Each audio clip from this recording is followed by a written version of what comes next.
The hall was packed. World leaders from every corner of the globe had gathered for the high-level security summit. Cameras flashed. Security stood tall. Whispers filled the room as one man entered. Captain Ibrahim Traoré, the young military leader from Burkina Faso. He didn't smile. He didn't wave.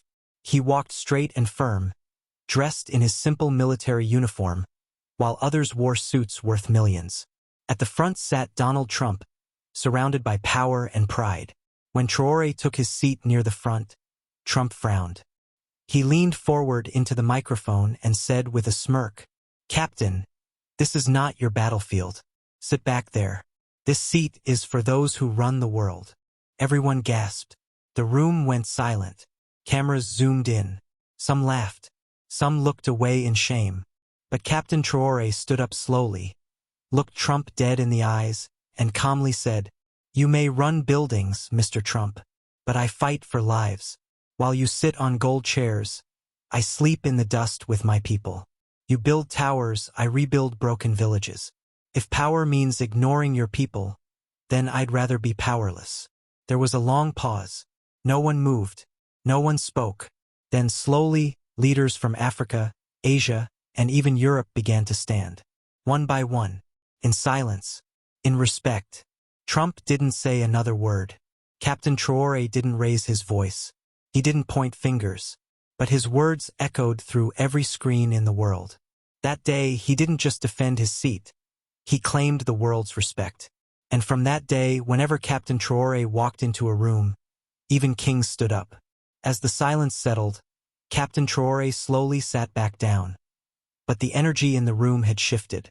President Macron shifted uncomfortably in his chair. The Chinese delegation exchanged glances. African leaders, some of whom had once doubted Traoré's rise, now looked at him with a new kind of respect. Not fear, not envy, but pride. Trump cleared his throat and leaned back. For once, he had no comeback. He whispered something to his advisor, but all eyes were still on Traoré. Then the moderator, a tall man from Switzerland, tried to continue with the meeting. But before he could speak, Traoré raised his hand. "Before this summit begins," he said, "I must ask, how many of us here actually listen to our people? Not on paper, not on Twitter, but on the ground, in the villages, in the streets." You could hear a pin drop. He continued, "The world does not need more speeches. It needs action. You talk about world peace while arming both sides. You talk about democracy while sponsoring coups. You offer aid but chain it with debt." A few leaders looked down. Others stared straight ahead, faces frozen. Then Traoré reached into his coat pocket and pulled out a torn notebook. "This," he said, holding it up, "was given to me by a 12-year-old boy in Burkina Faso. His village was attacked by terrorists. His school was burned down. He now teaches other children under a tree with this same notebook." He opened it, revealing drawings and lessons written in broken French. "He told me, 'Captain, please take this to the people who say they care. Maybe then they will see us.'" People began to shift in their seats. Some covered their mouths. Even a few high-ranking officials wiped their eyes. "And so," Traoré said, "I ask this room, not as a soldier, not as a leader, but as a human being, what kind of world are we building if children have to fight harder to learn than leaders fight to lead?" A slow clap started. First from a South American delegate, then from a West African president. Then the entire room erupted into applause. But Traoré didn't smile. He simply said, "Keep clapping if you're ready to act. Stop clapping if it's just for show." And just like that, the clapping stopped. Everyone was standing again. But this time, not in honor of tradition, in shame. The room was heavy. Heavy with guilt. Heavy with truth. Heavy with silence. Then slowly, Captain Traoré stood up again. Not to boast, not to threaten, but to speak once more. "I will not wait for the world to give us permission to rise," he said. "Africa has waited long enough. From gold to cocoa, from diamonds to oil, we gave the world its riches. But today, I tell you, we're not begging anymore." Gasps echoed around the room. Cameras flashed. Some delegates reached for their phones. President of the European Commission leaned toward his microphone and whispered, "Are you declaring something, Captain?" Traoré didn't blink. "Yes, I'm declaring that from this day, any hand that comes to Africa must come with respect, or not at all." Then he turned to face the African leaders seated around the room. "You wear the suits of Paris but forget the cries of your people in Bamako, in Niamey, in Kinshasa. Today I invite you to stand with me not against anyone but for our own people. Let us build a new Africa, not in fear, not in silence, but in strength." A long pause followed. Then, slowly, President Assimi Goïta of Mali stood up. "I stand," he said, his voice firm, "not as a puppet, but as a son of Africa."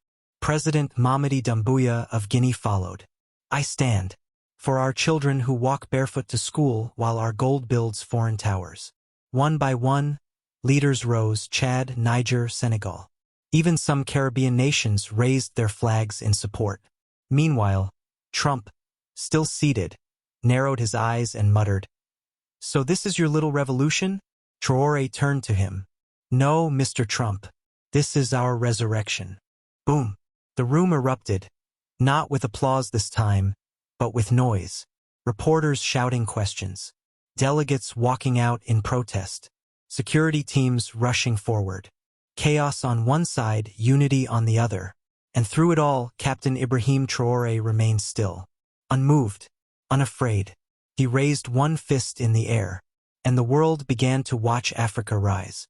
That same evening, news of what happened at the summit spread like wildfire. Captain Traoré confronts Trump in global summit. Africa is no longer begging. A new power is rising. Headlines flooded every screen, from New York to Nairobi, from Beijing to Banjul. Social media exploded.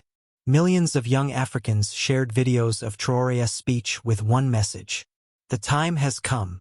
But behind the scenes, the world's old powers were not sitting quietly. In a tall glass tower in Washington, D.C., a closed-door meeting was held. "Gentlemen," a U.S. general said coldly, "Captain Traoré is becoming a symbol, not just for Burkina Faso, but for every African youth tired of dancing to our tune. If we let this spread, we lose control." A European minister added, "He's uniting leaders who were never supposed to unite. He's waking up something we've kept sleeping for decades." They agreed on one word: containment. But Traoré knew this would happen. He wasn't naive. That same night, he met secretly with Goïta, Doumbouya, and several others inside a simple room in a small hotel, far from the luxury of the summit halls. They spoke not as politicians, but as brothers. "No more loans that chain us," Doumbouya said. "No more troops on our land without our consent," Goïta added. "No more watching our doctors run to Europe while our people die in empty hospitals," Traoré said. They made a vow, right there, with no press, no cameras, no applause, to form a new union, a true African alliance, built not with fear, but with fire. They called it the New Dawn Movement. Within weeks, African students across the continent wore shirts with Traoré's face. Artists painted murals. Poets wrote verses.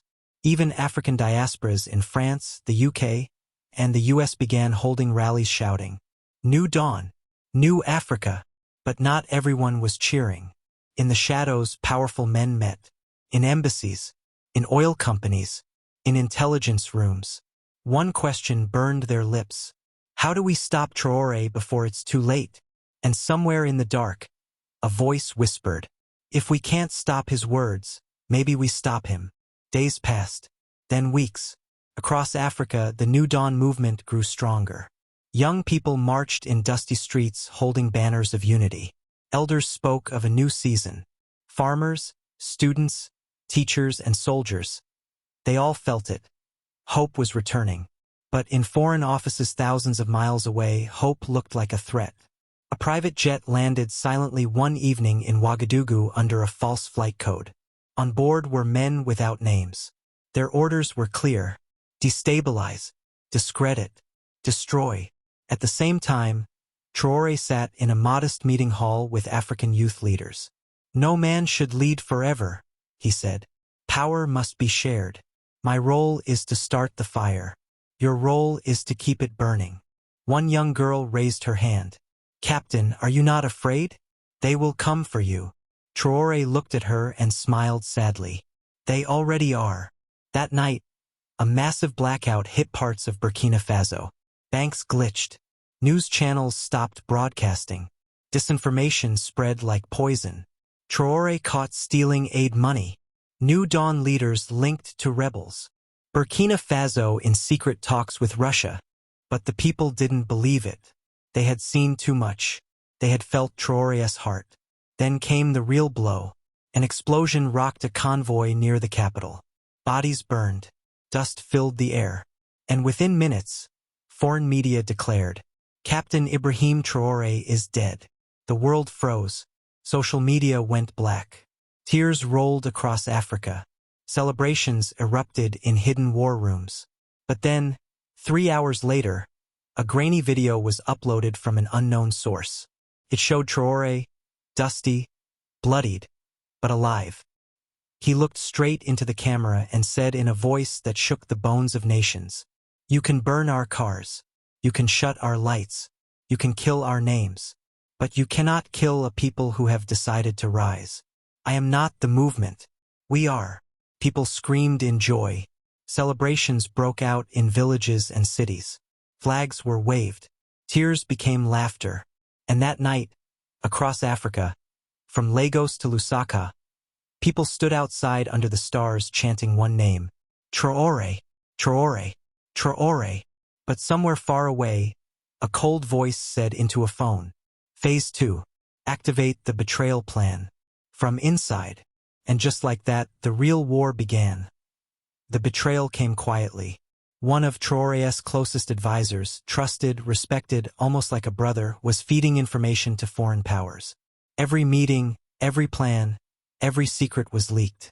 The advisor believed Traoré was dangerous, that his rise would bring chaos. But what he didn't understand was this. True change is never easy, and it always comes with sacrifice. When Traoré discovered the betrayal, he did not rage or seek revenge. Instead, he called a meeting with all his closest allies. "We are not perfect," he said. "We will be tested. But those who stand with us, stand for the people."